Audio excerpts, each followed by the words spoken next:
السلام علیکم ورحمۃ اللہ وبرکاتہ۔ بھائیوں بہنوں، دوستوں، بزرگوں، آج ہم آپ کی خدمت میں ایک نیا سنڈے کومنٹ باکس سوال جواب کا ایک نیا سلسلہ اور ایک نیا ویڈیو لے کر حاضر ہوئے ہیں۔ ہم نے پوسٹ اور امیج بھیجی تھی 14 نمبر کی، 14 نمبر کی، تو آج ہم اسی امیج کے سوالات آپ کی خدمت میں لینے والے ہیں اور اس کے جوابات پیش کرنے والے ہیں۔ درخواست یہی ہے کہ ہم ہر ہفتے ایک پوسٹ اور امیج کے تمام سوالات کو 2 ویڈیو کی شکل میں بھیجتے ہیں، تو آپ اپنا جواب پانے کے لیے دونوں ویڈیو پورے دیکھیں اور بہت سارے مسائل کی آپ کو معلومات ملے گی۔ اس لیے دونوں ویڈیو پورے دیکھنے کی آپ کو درخواست ہے اور کوشش کریں اپنا سوال انتہائی شارٹ، جتنا مختصر ہو سکے اتنا مختصر لکھیں۔ سوالات کا سلسلہ شروع کرنے سے پہلے جتنے ساتھیوں نے اپنے سوالات بھیجے ہیں، اکثر لوگوں نے سلام کیا ہے، تو ہم ایڈوانس میں سب کا السلام علیکم ورحمۃ اللہ وبرکاتہ پڑھتے ہیں اور آپ کی خدمت میں وعلیکم السلام ورحمۃ اللہ وبرکاتہ کا جواب پیش کرتے ہیں۔ اب آئیے ناظرین و سامعین، ہم سوالات اور جوابات کا سلسلہ شروع کرتے ہیں۔ پہلا سوال لیتے ہیں۔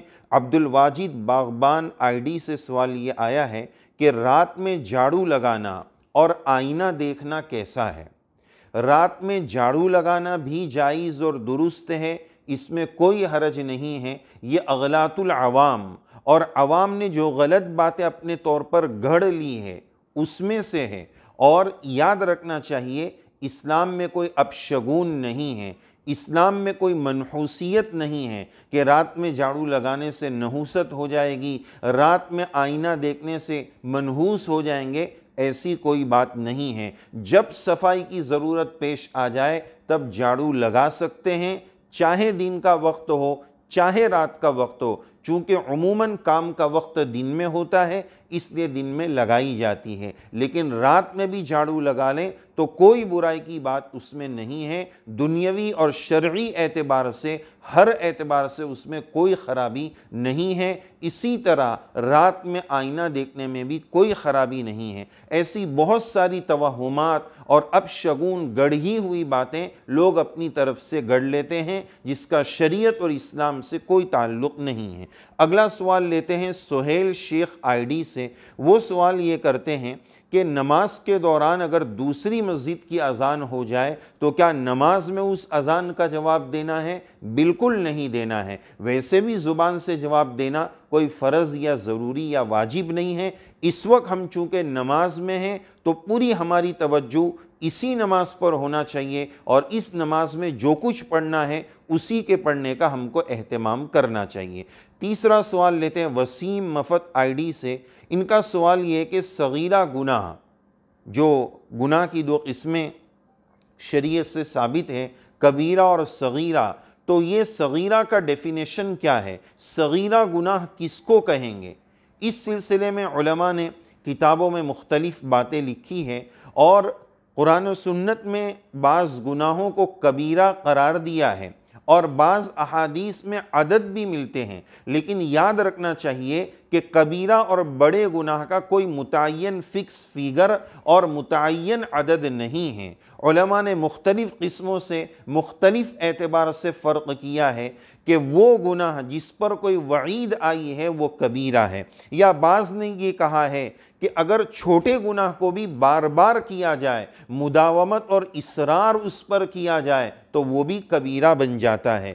اسی طرح بعض لوگوں نے یہ کہا ہے کہ جس گناہ پر دنیاوی کوئی حد اور سزا طے ہے یا اس پر کوئی لعنت کی گئی ہے، جیسے الا لعنت اللہ علی الکاذبین، جھوٹوں پر اللہ کی لعنت ہے، یا کسی گناہ پر جہنم کی وعید سنائی گئی ہے، تو پھر وہ کبیرہ گناہ ہے۔ اس کے علاوہ جو گناہ ہے وہ صغیرہ ہے۔ اور بعضوں نے یہ کہا ہے کہ ہر گناہ اوپر والے کے اعتبار سے اگر دیکھا جائے تو وہ صغیرہ ہے، اس کے نیچے والے کے اعتبار سے دیکھا جائے تو وہ کبیرہ ہے۔ بہرحال گناہ گناہ ہے، چاہے وہ چھوٹا ہو چاہے وہ بڑا ہو۔ میرے رب کی یہ نافرمانی ہے، اس اعتبار سے میرے لیے وہ بڑا ہی ہے، اور چنگاری ہی سے آگ لگتی ہے تو چھوٹے گناہ کی مثال اسی چنگاری کی طرح ہے۔ اگر چنگاری کو چنگاری سمجھ کر نظر انداز کر دیا جائے تو بہت بڑا بلاسٹ ہو سکتا ہے، بہت بڑا آگ کا بھڑکاؤ ہو سکتا ہے۔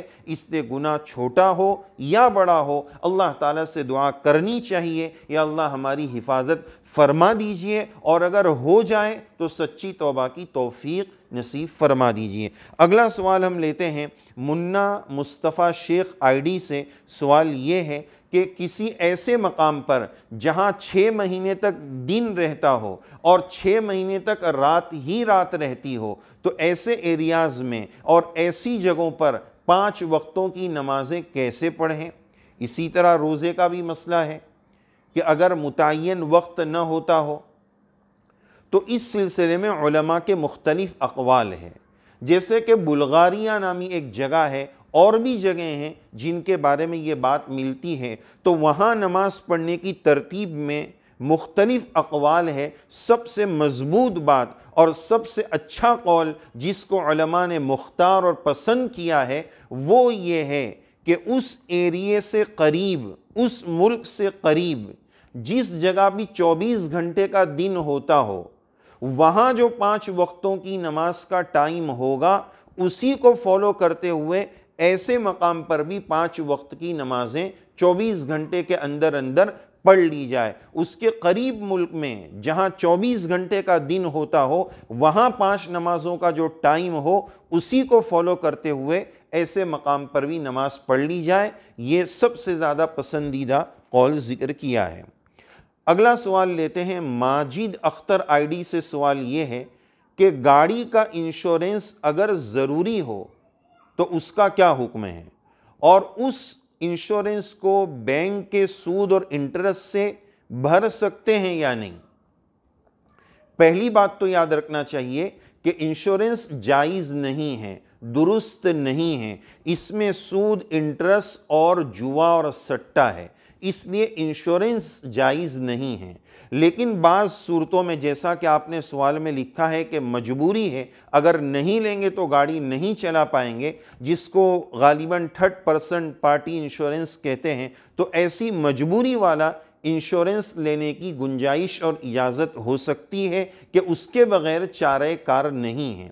اللہ نہ کرے کبھی حادثہ ہو جائے اور انشورنس کے طور پر رقم ملتی ہے، تو پھر یاد رکھنا چاہیے مسئلے کی روشنی میں ہم نے جتنی رقم بھری ہے اتنی ہی رقم لینا جائز اور درست ہوگا۔ اس سے زیادہ رقم لینا اگر مل بھی رہی ہو تو اس کا لینا جائز اور درست نہیں ہوگا۔ یہ تو ہوا انشورنس کا مسئلہ۔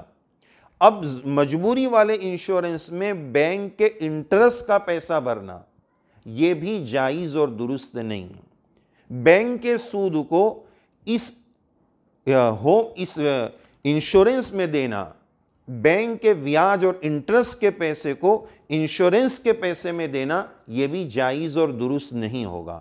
ہاں، اگر انشورنس کمپنی گورنمنٹ والی ہے، گورنمنٹ کی ہے، اور جو سود اور انٹرسٹ ملا ہے وہ بھی گورنمنٹ بینک سے ملا ہے، تو گورنمنٹ بینک سے ملا ہوا انٹرسٹ اور سود اس انشورنس کمپنی میں جو گورنمنٹ کی ہو اس میں دینے کی گنجائش اور اجازت ہو سکتی ہے۔ اگلا سوال لیتے ہیں اویس ملا آئی ڈی سے۔ سوال یہ ہے کہ مدرسے میں زکوٰۃ کی رقم آتی ہو اور اس زکوٰۃ کی رقم سے اساتذہ کی تنخواہ دینا کیسا ہے؟ یاد رکھنا چاہیے زکوٰۃ کی ایک بنیادی شرط یہ ہے کہ زکوٰۃ دینے والا زکوٰۃ کے حقدار کو مالک بنا دے، جس کو تملیک کہا جاتا ہے۔ جب تک یہ تملیک کی شرط نہیں پائی جائے گی زکوٰۃ ہی ادا نہیں ہوگی۔ حقدار اور مستحق زکوٰۃ کو اس زکوٰۃ کی رقم کا مالک بنانا ضروری ہے۔ اگلا سوال ہم لیتے ہیں عمار غزالی اعظم گڑھ سے۔ پوچھتے ہیں تراویح میں قرآن مجید مکمل ہو جانے کے بعد کیا ترتیب سے قرآن مجید پڑھنا ضروری ہے یا بیچ بیچ میں سے الگ الگ مقامات سے بھی پڑھ سکتے ہیں؟ بالکل پڑھ سکتے ہیں، جیسا کہ رواج ہے کوئی سورہ رحمان پڑھتے ہیں اور کوئی علم ترہ سے 10 صورتیں 2 مرتبہ پڑھتے ہیں، کوئی یاسین شریف پڑھ لیتے ہیں، تو اس طرح الگ الگ مقامات سے بھی تراویح میں پڑھنے کی بالکل گنجائش اور اجازت ہے۔ اگلا سوال ہم لیتے ہیں محمد دانش ID سے۔ سوال یہ ہے کہ شوہر اور بیوی ایک دوسرے کی شرمگاہ کو دیکھ سکتے ہیں یا ہاتھ لگا سکتے ہیں؟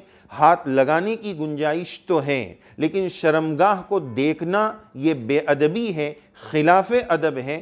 جائز تو ہے لیکن شرم و حیا کے خلاف ہے۔ اما عائشہ رضی اللہ عنہا سے احادیث میں یہ بات ملتی ہے کہ رسول اللہ صلی اللہ علیہ وسلم کی شرمگاہ کو اور حضرت عائشہ رضی اللہ عنہا کی شرمگاہ کو آپس میں انہوں نے کبھی نہیں دیکھا، اس لیے کہ یہ حیا اور ادب کے خلاف ہے۔ تو بہرحال گنجائش ہے لیکن شرمگاہ کا اس طرح دیکھنا شرم و حیا اور ادب کے خلاف ہے۔ اور اس میں اور بھی باتیں ہیں مسئلے کی روشنی میں، مثلاً آج جو غیروں کی دیکھا دیکھی ایک لت اور غلط عادت پڑ چکی ہے اور چل پڑی ہے، جس کو اورل سیکس کے نام سے جانا جاتا ہے، اس تعلق سے ہمارا مستقل ویڈیو ہے، اس کی لنک ہم اٹیچ کر دیں گے، آپ اس کو بھی دیکھ سکتے ہیں۔ اگلا سوال ہم لیتے ہیں معین الدین ID سے۔ انہوں نے ہمیں اپنی دعاؤں سے نوازا ہے، اللہ تعالیٰ آپ کی دعاؤں کو ہمارے حق میں اور امت کے حق میں قبول فرمائے۔ معین الدین صاحب کا سوال یہ ہے کہ کیا ساس سسر کی خدمت کرنا عورت پر ضروری ہے؟ بالکل ضروری نہیں ہے۔ اس تعلق سے ہمارا تفصیلی ویڈیو موجود ہے، ہم اس کی لنک اٹیچ کریں گے، آپ اس کو ضرور دیکھیں۔ زکیہ قمر ID سے سوال یہ ہے کہ جمعہ کے دن مغرب کی نماز کے بعد 41 مرتبہ 41 مرتبہ یا معیذ پڑھنا قرآن اور حدیث سے ثابت ہے؟ ہمیں کسی قرآن مجید کی آیت اور کسی حدیث پاک میں یہ نہیں مل پایا ہے۔ رضوان شیخ ID سے سوال یہ ہے کہ کھانا کھاتے وقت جب کہ ہاتھ سالن وغیرہ میں لگا ہوا ہے تو کیا پانی پینے کے گلاس کو الٹے ہاتھ سے پکڑ کر پانی پی سکتے ہیں؟ کھانا بھی سیدھے ہاتھ سے کھانا سنت ہے اور پینا بھی سیدھے ہاتھ سے سنت ہے، تو لہذا کوشش اسی بات کی جائے کہ کھانے کے دوران بھی جب پانی پینے کا مرحلہ آئے تو زیادہ سے زیادہ سیدھے ہاتھ ہی کو استعمال کیا جائے، اور گندگی سے بچانے کے لیے سہارے کے طور پر اگر تھوڑا بہت الٹے ہاتھ کا ٹیکا لگا دیں تو اس کی گنجائش اور اجازت ہے، لیکن کوشش یہ کریں کہ زیادہ سے زیادہ اس میں بھی سیدھا ہاتھ ہی استعمال ہو۔ اگلا سوال لیتے ہیں حینا حمد آباد سے۔ پوچھتے ہیں کہ انہوں نے پچھلے مجلس میں یہ سوال کیا تھا کہ کون کون سی صورتیں نماز میں پڑھنی چاہیے، تو جو مسنون ترتیب ہے وہ آپ کی خدمت میں پیش کی گئی، تو انہوں نے کہا کہ ہمیں تو صرف 10 صورتیں یاد ہیں، تو ہم کون سی صورتیں پڑھیں؟ کوشش کریں کہ دوسری صورتیں بھی یاد ہو جائے، کم سے کم یاسین شریف قرآن مجید کا دل ہے وہ یاد ہو جائے، آیت الکرسی یہ بھی قرآن مجید کی آیت ہے، اس کو بھی کبھی کبھار پڑھ لیا کریں، اور دوسری صورتوں کے بھی یاد کرنے کا اہتمام کریں۔ جب تک یاد نہ ہو تو انہی صورتوں میں سے 5 نمازوں میں آپ پڑھ سکتے ہیں۔ محمد مجاہد پوری ID سے سوال یہ ہے کہ گاڑی کا لائسنس بنانے کے لیے گئے اور ایگزام میں فیل ہو گئے، تو کیا پیسے اور رشوت دے کر اس طرح بلا امتحان کے لائسنس بنا لینا یہ درست ہے؟ بالکل درست نہیں ہے، بالکل جائز نہیں ہے۔ حدیث شریف میں رسول اللہ صلی اللہ علیہ وسلم کا ارشاد عالی ہے، رشوت دینے والا رشوت لینے والا الراشی والمرتشی کلاہما فی النار، رشوت دینے والا لینے والا دونوں جہنم میں ہیں۔ لہذا آج جو بھشٹاچار اور کرپشن اور بدعنوانیاں اور پیسے کے گھپلے جو چل رہے ہیں وہ اسی وجہ سے، ہاں بہت مجبوری میں اس بات کی گنجائش دی گئی ہے کہ اپنے اوپر سے ظلم کو دور کرنے کے لیے یا اپنے حق کو وصول کرنے کے لیے سامنے والا پریشرائز کر رہا ہے، ٹارچر کر رہا ہے کہ جب تک چائے پانی کے نام پہ رشوت نہیں دو گے، تو ایسی صورت میں ظلم دور کرنے کے لیے، اپنا حق وصول کرنے کے لیے اس کی گنجائش اور اجازت دی جاتی ہے۔ اس صورت میں لینے والا تو پھر بھی بہت بڑا گنہگار ہوگا، اور اللہ کی ذات سے امید ہے کہ مجبوری کی وجہ سے یہ دینے والا جو ہے وہ گنہگار نہیں ہوگا، لینے والا بہرحال ہوگا۔ تو اس صورت میں آپ رشوت دے کر اس طرح لائسنس نہیں بنا سکتے ہیں۔ عنایہ بلوچ آئی ڈی سے سوال یہ ہے کہ کیا حیض کی حالت میں سورہ اخلاص 100 مرتبہ کا وظیفہ ہم کرتے ہیں، کیا وہ کیا جا سکتا ہے؟ قرآن مجید کی آیات کو تلاوت کی غرض سے پڑھنے کی بالکل گنجائش اور اجازت نہیں ہے۔ چاروں قل اور آیت الکرسی وغیرہ کے بارے میں فتاویٰ میں یہ بات ملتی ہے کہ اگر اس کو وظیفے کی نیت سے پڑھیں، تلاوت کی نیت نہ کریں، تو اس کی گنجائش اور اجازت ہو سکتی ہے۔ اگلا سوال نظامیہ آفیشل آئی ڈی سے ہے۔ وہ پوچھتے ہیں کہ برتھ ڈے منانا حرام ہے، اس کی قرآن اور حدیث سے دلیل پیش کریں۔ یہاں آپ ہی حرام کہہ رہے ہیں تو دلیل بھی آپ ہی پیش کر دیں۔ بہرحال من تشبہ بقوم فہو منہم، یہ اسلامی طریقہ نہیں ہے، یہ غیروں کا طریقہ ہے۔ یہ بھی آپ سے ہم دست بستہ اور ادب کے ساتھ پوچھتے ہیں کہ اگر آپ کو اس کا جواز معلوم ہے کہ یہ جائز ہے، تو آپ اس کی ایسی کوئی دلیل بتائیں کہ رسول اللہ صلی اللہ علیہ وسلم نے یا صحابہ رضی اللہ عنہم نے کبھی اپنا کوئی برتھ ڈے منایا ہو، یا اس پر کیک کاٹے ہو، یا آج کل اس موقع سے جو طوفان بدتمیزی برپا ہوتا ہے، ایسی کوئی حرکتیں اس دور میں ہوتی ہو خیر القرون میں، تو آپ بھی اس کی نظیر پیش فرما دیں۔ تو بہرحال یہ غیروں کا طریقہ ہے، اسلام میں، شریعت میں اس کی کوئی اصل نہیں ہے۔ اگلا سوال ہم لیتے ہیں عرفان نامی آئی ڈی سے۔ سوال یہ ہے، کوئی خاتون اور لیڈی ہے، وہ پوچھتے ہیں کہ میں بیوہ ہوں تو کیا زکوٰۃ لے سکتی ہوں؟ بیوہ ہونا یہ زکوٰۃ لینے کی کوئی دلیل نہیں ہے، کوئی علامت نہیں ہے۔ اگر بیوہ ہے اور ساتھ چوڑیاں ہاتھ میں پہنی ہوئی ہے تو پھر وہ زکوٰۃ نہیں لے سکتے۔ بیوہ ہو کہ نہ ہو، اگر وہ زکوٰۃ کے حقدار ہے، یعنی 52 تولہ چاندی کی رقم اور اس کی مالیت سے کم پیسے کا اگر کوئی مالک ہے، تو پھر وہ زکوٰۃ لے سکتا ہے، چاہے وہ خاتون ہو، چاہے وہ مرد ہو، چاہے وہ لیڈی بیوہ ہو کہ نہ ہو۔ بیوہ ہونا یہ زکوٰۃ لینے کے حقدار ہونے کی علامت نہیں ہے۔ ایس کے آئی ڈی سے سوال یہ ہے، انہوں نے لمبا اپنا مسئلہ لکھا ہے جو میراث کا مسئلہ ہے، یعنی ان کے والد صاحب یا کوئی والد صاحب انتقال کر گئے۔ بھائی صاحب آپ نے ایک بات لکھی ہے، میری عمر 34 سال ہے، اور پھر آپ نے یہ بھی لکھا ہے کہ میں یتیم ہوں۔ 34 سال کا بندہ اسلام میں یتیم نہیں ہوتا ہے۔ اگر والد صاحب کا انتقال بھی ہو جائے تو بالغ ہونے سے پہلے اگر انتقال ہو تو بالغ ہونے سے پہلے تک، یعنی جب تک وہ بچہ ہے تب تک وہ یتیم ہے، بالغ ہو جانے کے بعد اس پر یتیمی کا اطلاق نہیں ہوتا ہے۔ اور آپ سے درخواست یہ کہ آپ کا سوال کافی لمبا ہے، میراث والا ہے، اپنے مقامی علماء کو آپ ترجیح دیں، پرائیورٹی دیں، پورا مسئلہ لکھیں اور ان کی خدمت میں جا کر لیٹر اور لکھت شکل میں، لکھی ہوئی شکل میں آپ معلوم کریں، تاکہ آپ دوسروں کو بھی بتا سکیں کہ بھئی یہ مسئلہ آیا ہے، یہ جواب آیا ہے، اور شریعت کی روشنی میں ہر ایک حقدار کو اس کا پورا حق مل سکے۔ آخری سوال نور آئی ڈی سے لیتے ہیں۔ یہ پوچھتے ہیں کہ حضرت علی اور حضرت فاطمہ رضی اللہ عنہما کے درمیان کیا رشتہ ہے؟ کزن کا رشتہ ہے، اس طور پر کہ رسول اللہ صلی اللہ علیہ وسلم اور حضرت علی رضی اللہ عنہ کزن بھائی ہیں، یعنی چچا زاد بھائی ہے۔ تو آپ صلی اللہ علیہ وسلم کی لخت جگر نور نظر حضرت فاطمہ رضی اللہ عنہ ہے، تو یہ ان کے درمیان رشتہ ہے۔ اللہ تبارک و تعالی ہمیں مسائل کو سیکھتے رہنے اور اس پر توفیق عمل سے نوازیں، آمین یا رب العالمین۔